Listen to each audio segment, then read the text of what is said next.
رب العالمين اللهم صل وسلم وبارك على مبعوث رحمة للعالمين سيدنا مولانا وحبيبنا محمد النبي الأمي وآله وصحبه أجمعين وبعد.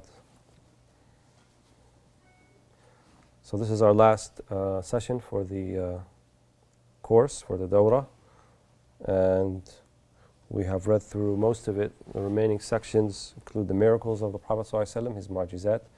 A section after that called Al-Khasa'is, which is the things that were unique to our Prophet ﷺ. And then Dr. Nuruddin, Hafidahullah, has some other sections in there about the completeness of the Sharia and so forth. So we're not going to be able to read all of that. However, we'll try to get through at least the mu'jizat and maybe some of the khasa'is in the session we have for today. So we begin with the mu'jizat, and it comes from the word a'jaza, which is to make incapacitated. Wal-ajiz in Arabic is the incapacitated one.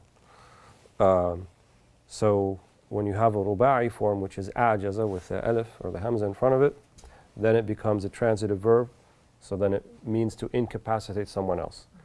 So then the mu'jiza, right, then would be that which incapacitates someone else. But incapacitate in one sense, incapacitate that they are unable to bring something like it. And all of the prophets, including our Prophet Muhammad ﷺ, and the rest of them who are also our prophets, they were given mu'jizat ta'yidan lahum. So the mu'jiza is that which is something described as khariq al-'ada, something that goes against normal experience, and it is there as a means by which a prophet, it's what they say, issues a tahaddi, issues a challenge for someone to bring something like it, so that it could be known by everyone that this is a prophet and not a mudda'i, not an imposter. Otherwise, anyone can make a claim that they have received revelation from Allah subhanahu wa ta'ala or revelation from God and then say all the things that they want to say. So this is one of those things that's there to ensure that people realize this. And mu'jizat is nothing new. It was given to all of the prophets before him, sallallahu alaihi wasallam. The khawariq al-'adat, however, are not limited to mu'jizat. So khariq al-'ada in Arabic, which means khariq al-'ada. 'Ada means that which is what we know by normal customary experience. You know, like we know that water boils at 212 Fahrenheit, 100 degrees centigrade, and it freezes at 0 centigrade or 32 Fahrenheit. How do we know that? Is it like wahi? Is it in the Quran? Is it something we can mentally deduce? No. It's something we know by experience. So if we know by experience, that means that you can think of them as sunan kawniyya. Right? Sunan kawniyya means they're sunnahs of Allah subhanahu wa ta'ala that He puts within creation. So what irreligious or non-religious people would say today, they would say things like natural law, or they would say things like scientific certainties and things like that. It's not like we don't believe in that, we just have a different way of looking at that, in the sense that, yes, there are certainties, right? If you jump off of a tower, you are going to fall down, and if it's more than 4 or 5 flights, you will probably die, right? And to claim otherwise would be junoon, right? Would be madness, right? Because it's based upon our previous experience that anyone who jumps from such a height will not live. So we have a certain assumption about how things will turn out in the future based upon things that we've observed in the past. هذه من السنن الكونية, right? الطعام يشبع.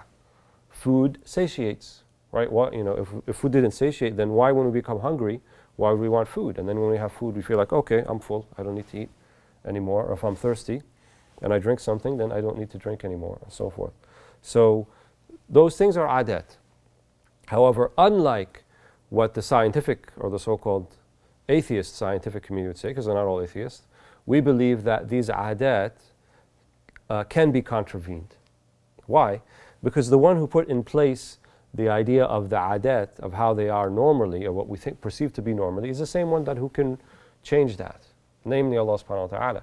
So when something of what appears to be a divine intervention, right, Musa alayhi salam split the Red Sea.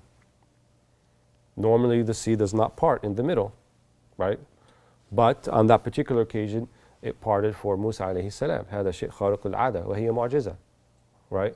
But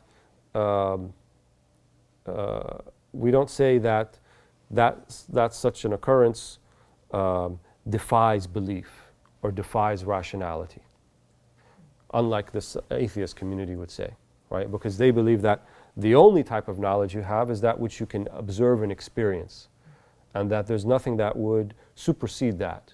However, we don't believe that. We believe that it can be superseded, right? Because it is not a metaphysical relationship. So maybe you didn't, you're doing Aqidah Tahawiyya or some other book. Doesn't really get into that, huh? Aqidah Tahawiyya doesn't really get into it, but the idea of causality, of what causes what, right? So do we say when Musa alayhi salam threw down his staff, the sea split? So what caused that to happen? Was it his staff? No, not really. هذا سبب, right? من الأسباب, it's a type of cause, but not a primary cause. Primary cause is Allah subhanahu wa ta'ala, and in fact He's the only cause.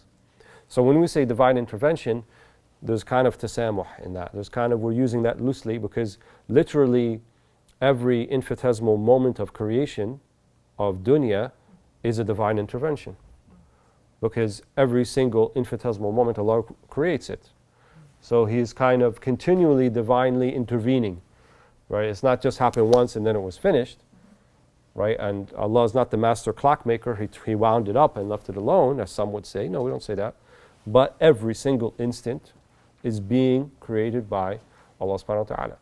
So when Allah says to the fire, Kuni bardan wa salaman ala Ibrahim, be cool and peaceful for Ibrahim, right? He's not robbing the fire of its some type of intrinsic property.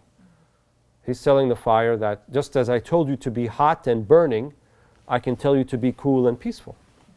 Because Allah makes that relationship. So it's not, A doesn't cause B. It's correlative. B follows A, right? And in the world of adat, in the world of sensory experience, yes, we can think of it as causing it, but not what the philosophers would say ontologically, not in the reality of things.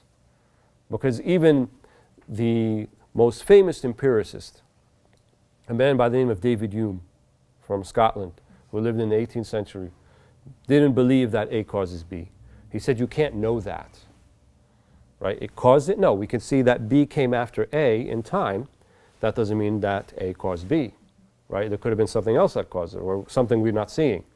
So he was an empiricist. He only believed in in observatory things that you can observe. But he reached the same conclusion. But for us, we definitely know A doesn't cause B in the ontological sense, in the sense of being, right? Allah subhanahu wa ta'ala, kun fayakun. If Allah wants something to happen, He says kun fayakun, be and it is. And that's it. Whether it's a mu'jiza or it's what we think to be the normal, 24/7, 365-day a year course of life, that really is a mu'jiza too, right? If you're in tune with Allah, everything is mu'jiza. Everything is divine intervention if you could see it. But these particular things are there so that people who may not be so in tune with Allah, they can see it. And even when they're not, even when they see these things, sometimes they still don't believe, as we know. So, the mu'jizat for the Prophet ﷺ were many. And it's said that he received the same type or in kind mu'jizat that all of the previous prophets received. So Isa alayhi salam had the ability to heal the sick, so did the Prophet ﷺ. And on several occasions he did do that. He healed the man who came from Uhud and his eye was hanging down, and he put his hand on it and he took some spittle and put his hand back on, and the eye came back. So similar to what Isa alayhi salam did. So here Shaykh Dr. Nuruddin, he says, وَأَمَّا مُعْجِزَاتُهُ الدَّالَّةُ عَلَى حَقِّيَّةِ نَبُوَّتِهِ فَكَثِيرَ جِدًّا. As far as the mu'jizat that are an indicator and proof of the reality of the prophethood of Muhammad ﷺ, for there are many. كثيرة جدا. صنفت فيها المصنفات الكثيرة. نذكر نبذة يسيرة جدا مما تواتر من معجزاته صلى الله عليه وسلم وثبت ثبوت القطع. فمن ذلك He said, we're only going to mention, there's other books that talk about these. Some of them, for example, the famous ones, Imam al-Bayhaqi has a book called Dala'il al-Nubuwah, probably the most well-known one. Imam al-Suyuti has another book about mu'jizat, and others as well. And you find them within the Seerah, the books of Seerah. So he said, نذكر نبذة يسيرة. We're going to talk just a little bit, small, a few of them. مما تواتر, right? The ones that have reached us by tawatur. In other words, beyond a shadow of a doubt, they happened, right? Because when we have a khabar, when we have a reporting of something, that is like whatever it might be, then if it was so many people with so many chains of narrations, such as that normally we would think that these people could not have contrived and plotted to lie about it, then we say, this is haqq, it's mutawatir, right? Impossible for them to have lied about it. So he's mentioning here the ones that reach us by this mabda called at-tawatur, this principle of tawatur. So, وَثَبَتَ ثَبُوتُ الْقَطَعِ, in other words, unequivocally, happened. فَمِنْ ذَلِكَ, because some of the mu'jizat that might be mentioned may have one narrator, two narrators in the same, like a regular hadith. So they might not be that level of certainty in them. Nevertheless, we call them mu'jizat. So the first, as you might guess, Al-Qur'an al-Kareem, الذي تحدى العرب أن يأتوا بمثله. Right? The Qur'an, the most well-known mu'jiz of the Prophet ﷺ, we call it the living miracle. It's still with us, obviously, today. The one that challenged the Arabs to bring something like it. ثم تنازل معهم إلى 10 سور. So first the challenge was bring a Qur'an like this. Then the challenge was bring 10 surahs, 10 chapters like this. ثم إلى سورة واحدة. Then it was only one surah, they couldn't do it. قال الله تعالى وإن كنتم في ريب مما نزلنا على عبدنا فأتوا بسورة من مثله وادعوا شهداءكم من دون الله إن كنتم صادقين فأعجز بذلك عامة الفصحاء وأعيا جميع البلغاء. So the verse that was revealed in Surah Al-Baqarah, if you are in doubt of that which we have sent down upon our servant, our slave, فأتوا بسورة من مثله.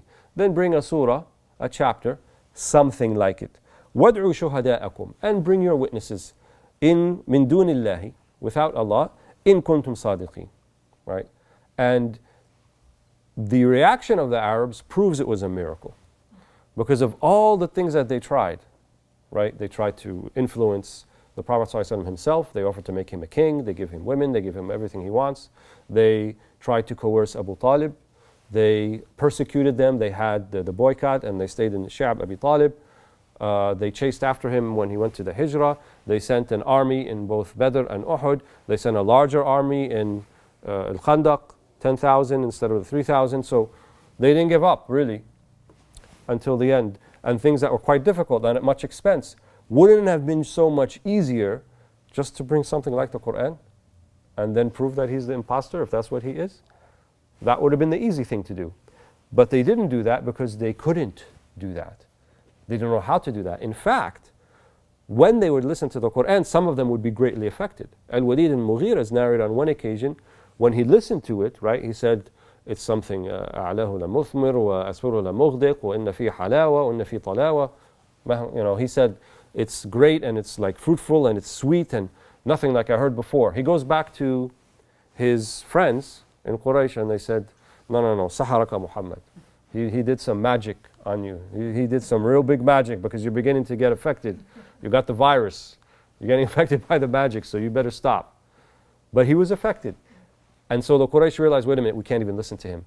They would literally put cotton in their ears. Literally. يَجْعَلُونَ أَصَابِعَهُمْ, right? Even in their fingers, they don't want to hear it because they felt we will become affected by it. Right? Because the Arabs, probably the one distinctive feature they had that distinguished them from the rest of the the nations at the time, right? The Furs had a civilization. The Persians had a grand civilization. The Byzantines also had a grand civilization. Arabs did not have a big civilization. They barely had towns and villages compared to what the Byzantines and the Persians had. But what they did have was this fasaha wal balagha. Right? They had this eloquence of speech and they had this balagha. They can write hundreds of lines of poetry describing a fire campsite. That's what Imr al-Qais did. Qifa nabki is what is he asking people to stop and cry about and weep about? What's called al-atlal, right? And they were nomadic people, so whenever they had to move, there would be atlal, there would be ashes, and there would be, the remnants of where their animals were tied up and things like this. So he's recalling, right, his various experiences. And this was from amongst the Sab'a al-Mu'allaqat, right? And so they were very eloquent and beautifully the way that they would describe these things. And that's why most of the kind of Islamic studies curriculum, at least in the Muslim world, or used to have it, they would be reading pre-Islamic poetry. It's called Jahili poetry, right? So when you say Ash-Sha'r al-Jahili, it sounds like, we shouldn't be reading that because it's Jahili. But actually, people like Ibn Abbas would dedicate a day a week to read it, and with a group. And when he would be asked about a meaning in the Quran that people didn't know, he would say, فَالْتَمِسُوهُ فِي دِيوَانِ الْعَرَبِ. Seek the meaning, find it in the diwan of the Arabs, and the diwan of the Arabs was their poetry, which was preserved. One of the 7 canonical reciters of the Quran, Abu Amr, he said that تزندق أهل العراق بجهلهم باللغة أو تزندق أكثر أهل العراق بجهلهم باللغة. Most of the people, or many of the people of Iraq, تزندقوا, in other words, they kind of left Islam and they have this distorted understanding of Islam. And he's referring to the Khawarij because they had an ignorance of the Arabic language. They didn't know the Arabic language properly because they didn't have teachers. And because they didn't have teachers, they didn't know the Arabic language properly, and then they didn't know the Arabic language properly, they didn't know the Quran. And so they made all these sorts of mistakes. And they would make istishhad of ayahs. They would heckle Sayyidina Ali while he's giving the khutbah, and they say, إِنِ الْحُكْمُ إِلَّا لِلَّهِ. So they understood الْحُكْمُ إِلَّا لِلَّهِ, that command is not except for Allah, that people cannot get together and reconcile and resolve their differences and have an agreement because you have to leave that up to God, not up to people. And so they made kufr of Sayyidina Ali and Muawiyah. لأنهم رضيوا بالتحكيم, because they agreed to have a meeting to reconcile their differences. This is what these people doing the same thing today, right? They're using kind of distorted understanding of the Quran, of the Arabic language, and throwing it in the face of people who do have an understanding.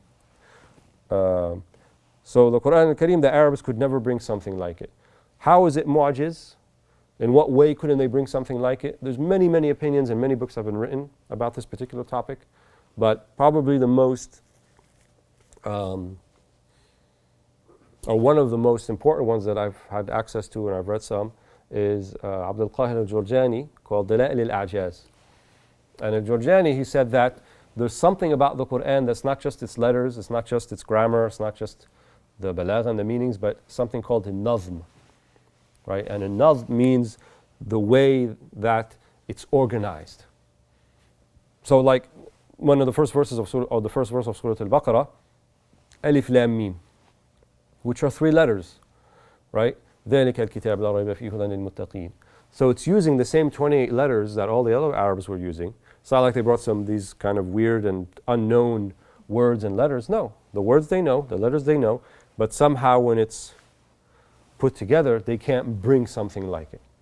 The Arabs used to refer to this phenomenon as as-sahl al-mumtana'. As-sahl al-mumtana'. Something that looks easy, but you can't do it. Like they make that look so easy, I can do that. Like if you watch a professional tennis player or golf player, like he's just swinging out, why can't I swing like that? And then you try to actually do it and you can't. So the Quran is like that. Sahl al-mumtana'. It's so flowing, it's so easy, but at the same time, no one can bring something like it. So it remains the living mu'jiza, the living miracle. The second one he mentions here, انشقاق القمر له بمكة حتى صار فرقتين. قال الله تعالى اقتربت الساعة وانشق القمر وإن يروا آية يعرضوا ويقولوا سحر مستمر. وتوارت الأحاديث أن ذلك كان بمكة للنبي صلى الله عليه وسلم. So انشقاق القمر, the splitting of the moon while the Prophet ﷺ was Mecca, into 2 halves. Allah subhanahu wa ta'ala said, obviously in Surah Al-Qamar, اقتربت الساعة وانشق القمر. The hour has come near and the moon has been split. وإن يروا آية يعرضوا ويقولوا سحر مستمر. And if they see a sign, they turn away and they say this is continuous magic. Magic is continuing. And some might ask, well, if that actually happened, then why didn't the whole world talk about it? Why didn't the whole world see it? Right? If we're looking up and the moon is split, then everybody would see that. The mu'jiza itself doesn't necessarily mean it's going to be apparent or seen by everybody. It may not have appeared to them in that way, but it appeared in that way to the people it was meant to appear to, namely the people of Mecca. So anyone who was in Mecca that night, they saw it. But what did the Meccans say? The Quraysh, they said, هذا سحر. It's magic, right? Just another type of magic.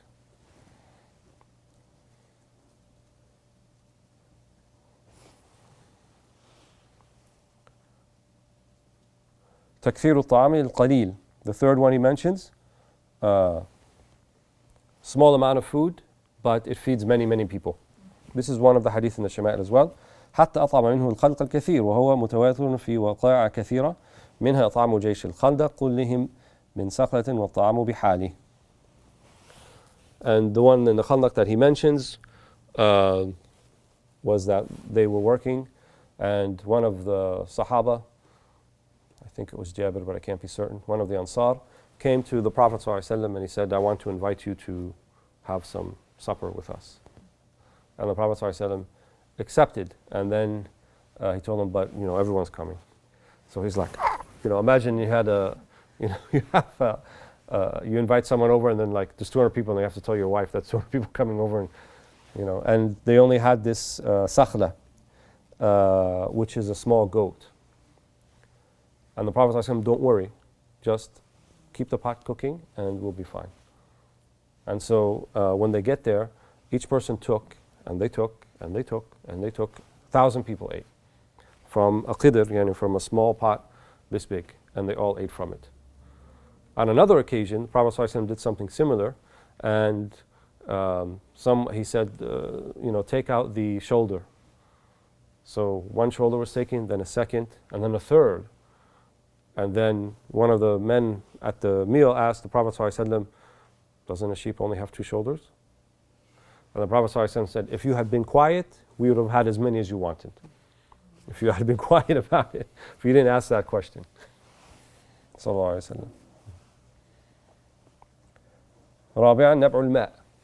The fourth one he mentions, نبع الماء من بين أصابعه الشريفة صلى الله عليه وسلم فشرب العسكر كلهم وهم عطاش وتوضأوا كلهم وكل ذلك من قدح صغير ووقع ذلك كثير متواترة. Also, نبع الماء, water just coming spontaneously from between the fingers of the noble hand of the Prophet ﷺ. So the whole army at one point all drank from it, and they were all thirsty, and they also made wudu from it, and all of this from a very small vessel that he put the water in from coming out from his hand ﷺ. And these things are mutawatir, have been mentioned many times in the hadith and the seerah. Fifth, al-Isra' wal-Mi'raj, the night of the night journey to Jerusalem and the ascension to heaven. وَالْإِسْرَاءُ مَذْكُورٌ فِي الْقُرْآنِ صَرَاحَةً. The night journey to Jerusalem is mentioned explicitly in the Quran. سبحان الذي أسرى بعبده ليلا من المسجد الحرام إلى المسجد الأقصى. So it's very clear. وَالْمَعْرَاجُ إِشَارَةً. And the Mi'raj, he says إِشَارَةً implicitly in the beginning of Surah An-Najm. ما ضل صاحبكم وما غوى وما ينطق عن الهوى إن هو إلا وحي يوحى علمه شديد القوى ذو مرة فاستوى. So the first 10 or 11 verses of Surah An-Najm talk about implicitly, right? When it talked about his قاب قوسين أو أدنى. So that's not the only dalil though that we have for the Mi'raj. That's not the only thing. It's also mentioned in the hadith. So the two of them together, it's mutawatir. وتواتر ذلك في الحديث, as we said. Sixth, أنه صلى الله عليه وسلم أخبر بالغيوب فكان كما قال ووقع ذلك كثيرا جدا.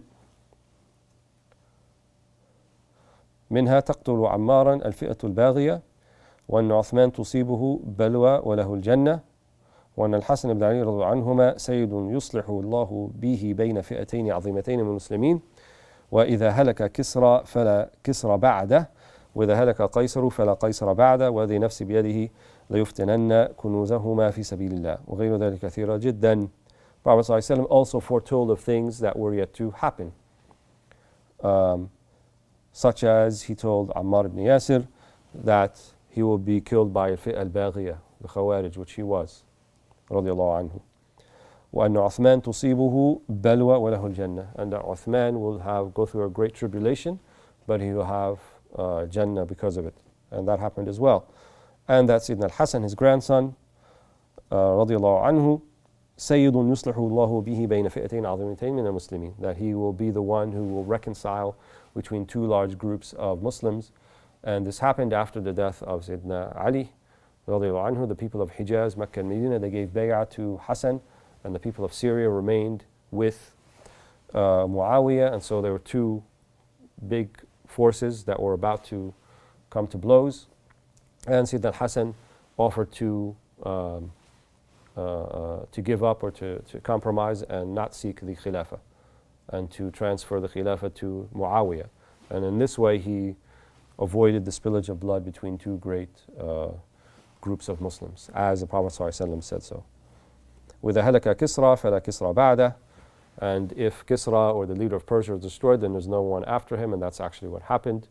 His son was the one who ripped up the Prophet ﷺ, when he learned that Kisra ripped up the letter that he sent to him, inviting him to Islam, he said, اللهم مزق ملكه, let his kingdom be destroyed as he destroyed the paper, and he was the last of his line. وَإِذَا هَلَكَ الْقَيْصَرُ فَلَا قَيْصَرَ بَعْدَهُ. And Caesar of the Byzantines also was the last Caesar. And then he says, وَالَّذِي نَفْسِي بِيَدِهِ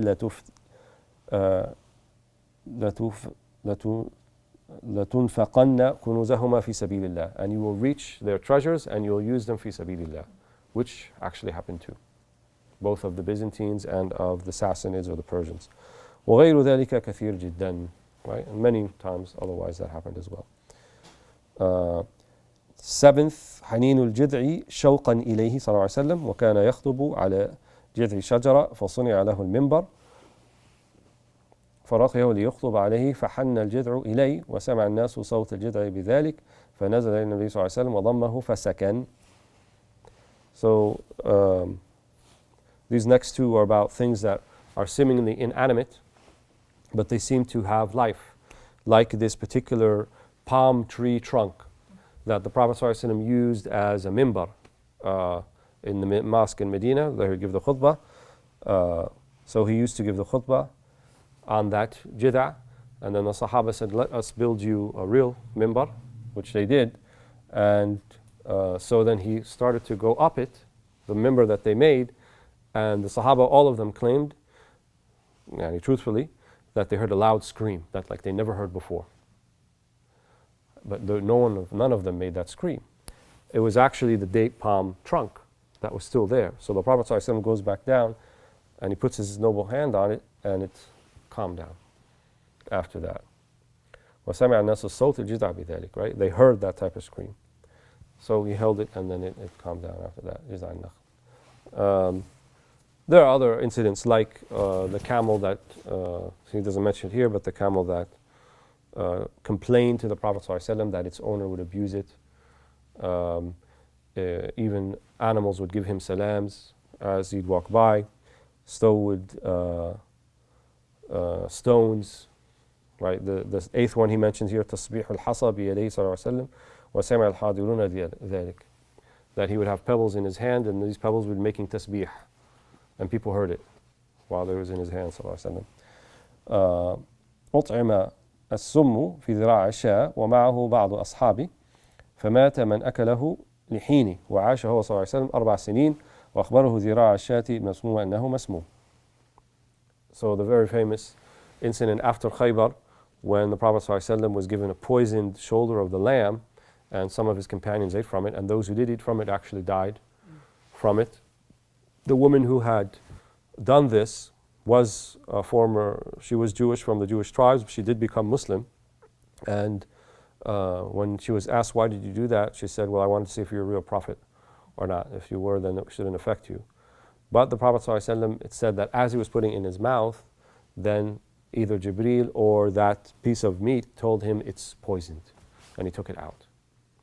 Some of the ulama hold that some of it did reach the Prophet ﷺ, so even though he passed ﷺ 4 years after that, that it was from the after kind of lingering effects of that poison. So in that sense, he would also be a type of shaheed.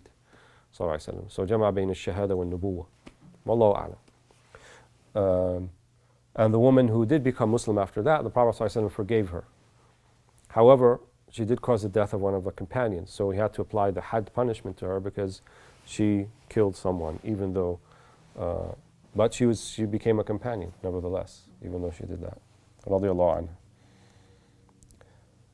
زويت له الأرض صلى الله عليه وسلم أي طويت وجمعت فأري مشارقها ومغاربها قال وسيبلغ ملك أمتي ما زوي لي منها فبلغ ملكهم من أول المشرق في السند إلى آخر المغرب في الأندلس ولم يتسعوا في الشمال والجنوب مثل اتساعهم شرقا وغربا.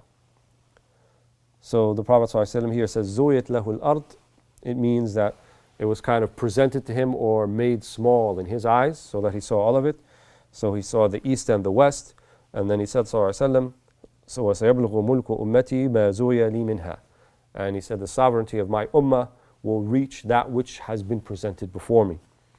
فبلغ ملكهم, their sovereignty, من أول المشرق في السند, right, from the farthest of the east in the lands of Sind, which would be east of India, إلى آخر المغرب, until all the way to Tanja in Morocco.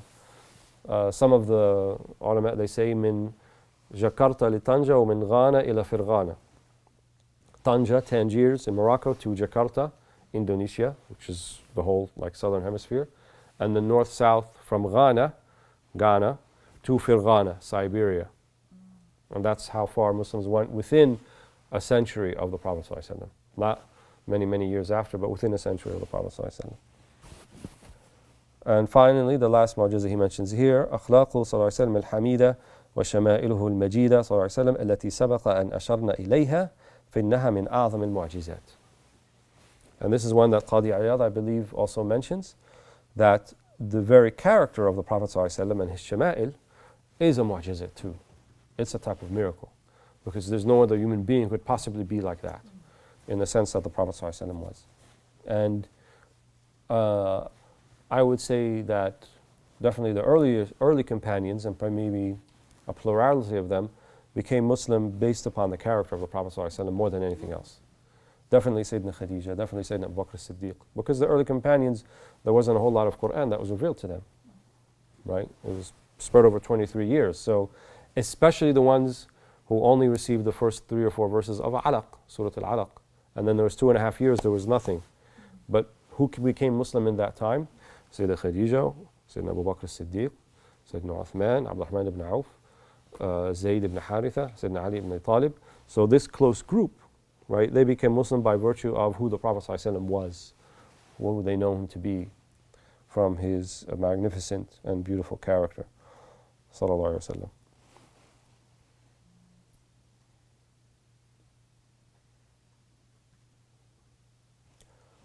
So I think we have, 5 minutes?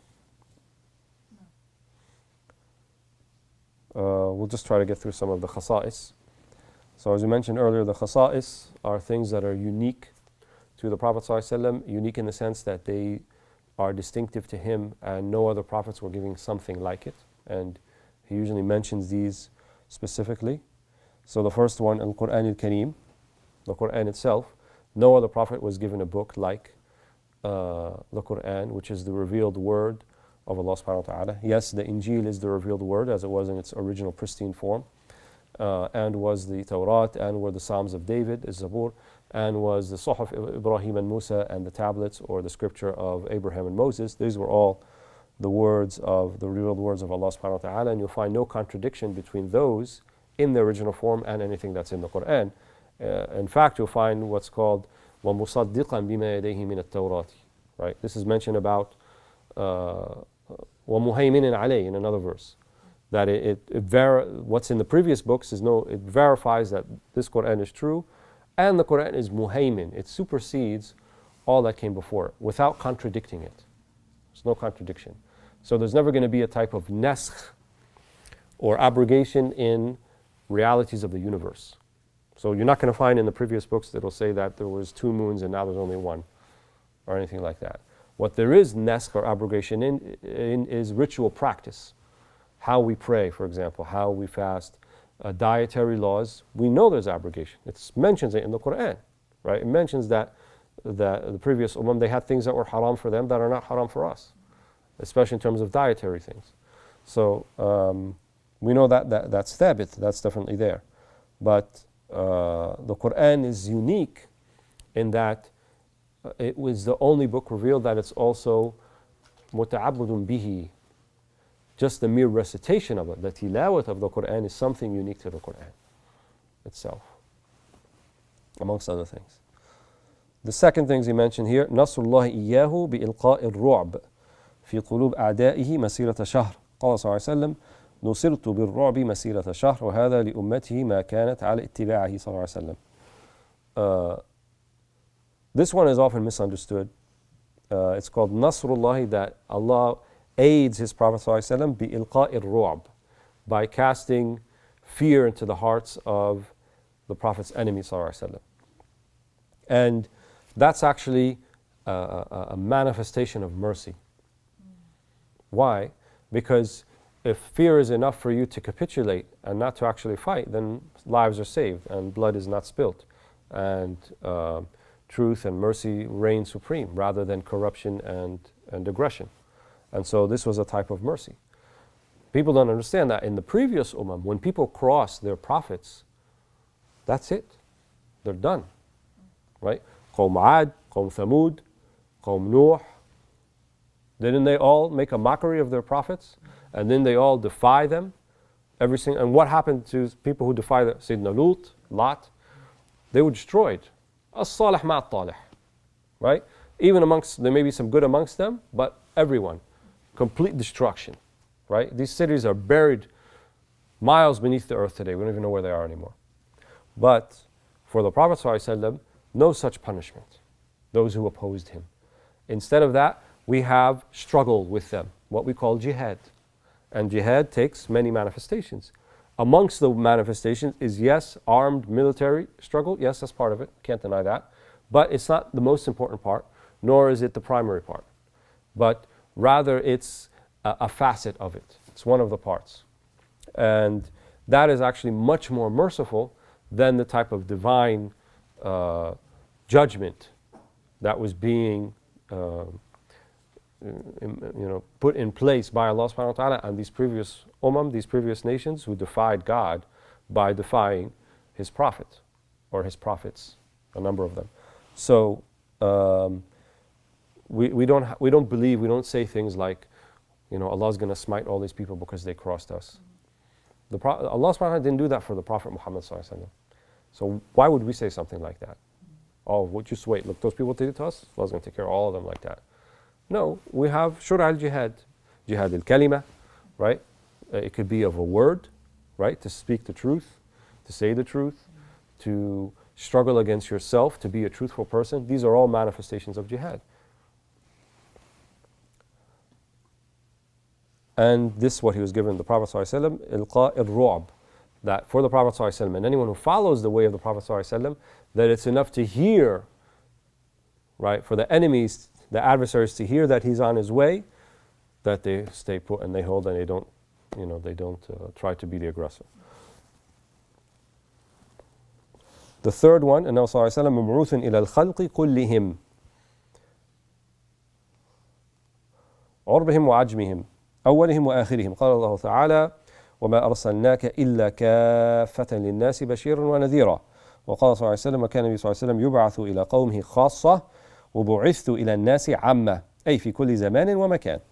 Prophet صلى الله عليه وسلم is the only prophet who was sent to all of the khalq, all of creation.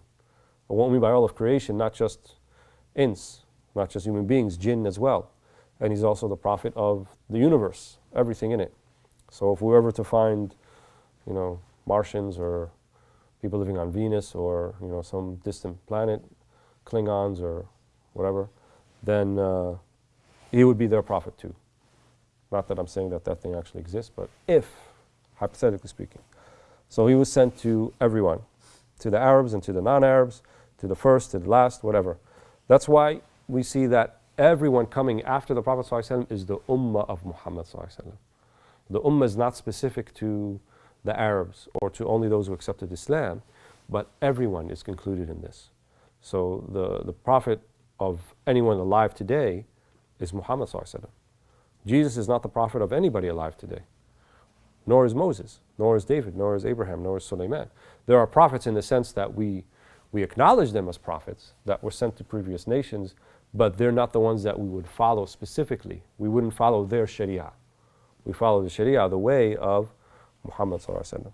And that's why when the Prophet ﷺ found Sayyidina Umar holding some of the pages of the Torah, he said, if Moses was amongst us today, he would follow no one but me. So you have no need to read that. For a source of guidance, that is. Number 4, الشفاعة العظمى بالخلائق يوم القيامة. قال صلى الله عليه وسلم: وأعطيت الشفاعة وهي المراد من قوله تعالى: عسى أن يبعثك ربك مقاما محمودا. So, الشفاعة العظمى, or the greatest intercession, and the reason there's this qualifier is because there's many different types of intercessions. An intercession on the Day of Judgment is defined as the interceding of a prophet or a person, it could be other people as well, on behalf of someone else so that they may be spared punishment or they could be entered into paradise. So the Shafa'a al-Uzma, the greatest intercession, will be when all the people are gathered in the place called Al-Mahshar, right? When they're gathered in the place of the gathering, as it were, and a place that Allah will create just for that specific event, not on earth, but a different place. And all are waiting for the reckoning, for the hisab. And it will be a very hot day. And when we mean day, we mean thousands of years, right? Because a day in the eyes of Allah is like 50,000 down here. So we're talking many, many years, and people will be drenched in sweat to the degree that some will have to their ankles, to their knees, to their waist, some even up to their necks in sweat. And all will be asking for just for the reckoning to begin, because that, just standing there and waiting, is a type of adab, is a type of torture. So they will seek out the prophets, and all the prophets will refuse save one, Prophet Muhammad ﷺ. And he will say, Ana laha, I am for the shafa'ah, and he will be, his shafa'ah, every single person who has ever lived will be a beneficiary of that. Every single person, including the other prophets, will be a beneficiary of hadihi al-shafa'ah al-uzma, the greatest shafa'ah, will be a beneficiary. Whether they want to or don't want to, they will be. And then the Prophet ﷺ will have different types of shafa'at after that. Some people will be spared hellfire, some people will be raised in degrees in heaven. The other prophets also will have a type of shafa'ah for their ummah. People of this ummah also will have a type of shafa'ah. It is said that the shaheed also will have a shafa'ah, or could bring 70 of his relatives, things like that. So there's going to be different types of intercessions, but the greatest one is specifically for the Prophet Muhammad ﷺ. And we'll do just one more, number 5. أنه صلى الله عليه وسلم خاتم النبيين لا نبي بعده ثبت بذلك نص القرآن ولكن رسول الله وخاتم النبيين وتواتر عنه الحديث أنا خاتم النبيين لا نبي بعدي صلى الله عليه وسلم. So he is the last and final prophet. There are no prophets after him, in the sense that there are no prophets who will come as prophets to man and bring their own sharia. Yes, we believe in the second coming of Sayyidina Isa alayhi salam, but he will not be coming as a prophet, he'll be coming as a follower of Muhammad sallallahu alaihi wasallam. So I think we will stop here, inshallah. We read most of it. I hope there was some benefit in the sessions that we had. We ask Allah subhanahu wa ta'ala to not just enable us to be readers of the Seerah and the Shamail of the Prophet ﷺ, but to be those who are impacted by it and live it. That's the real purpose behind this, to have some idea. We can't love the Prophet ﷺ, we can't appreciate who he was without knowing him. And the way that we can know him, there's different ways to know him, but one of the ways is by reading about him, reading about his Shamail. The other way that is also important is being amongst his heirs, being those who are like him, who have embodied something that's like him, which is one of the quickest ways to realize that. So alhamdulillah that we we're able to do that. We ask Allah subhanahu wa ta'ala to forgive us, forgive our missteps and our mistakes and our sins, and to lift the trials and tribulations from all of our brothers and sisters, wherever they may be, and that we are granted the great fortune of pronouncing upon our last breath, La ilaha illallah Muhammadun Rasulullah sallallahu alayhi wa sallam, bi Surah Al-Fatiha.